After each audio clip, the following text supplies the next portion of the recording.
اس آیت کو یہ فکر پیدا کرنے کے لیے کہ میرے اندر موت، قبر، آخرت، اللہ کے سامنے پیشی کی فکر ہو جائے، اس آیت کو میں نے بڑا اکثیر سمجھا ہے، بڑی زبردست ہے۔ بلکہ میں نے قرآن کو ایسے دیکھا، پورے قرآن کو اندازاً، اور میں نے دیکھا یہ میرے اوپر بھی آیت فٹ ہوتی ہے، آپ لوگوں کے اوپر بھی فٹ ہوتی۔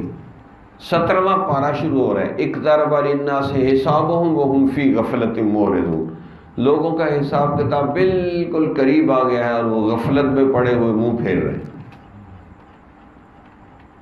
واقعی جیسے انہوں نے اچانک موت کے واقعات سنائے ہیں کہ وہ پگڑی بندھوانے کے لیے دورہ حدیث کی جا رہے ہیں اور ختم،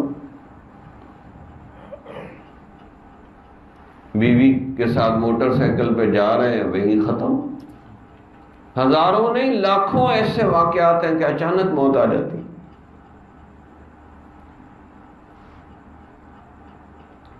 اب وہ بندہ آگے سے تیار ہی نہیں۔ پھر موت ایسی چیز ہے کہ کوئی بچا بھی نہیں سکتا، بچا بھی کوئی نہیں سکتا۔ تو وہی یہ اصل کام ہے جس کے لیے اللہ نے ہمیں دنیا میں بھیجا ہے، کہ اللہ کے سامنے پیشی کی تیاری کر کے، موت، قبر، آخرت اور اللہ کے سامنے پیشی کی تیاری کر کے۔ اب اس کا نہ مشورہ ہے، نہ کوئی فکر ہے، نہ کوئی غم ہے، نہ کوئی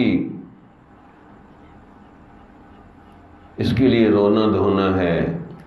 جمال الوجود بذكر الإله وتصفو الحياة بنور هداه، جمال الوجود بذكر الإله وتصفو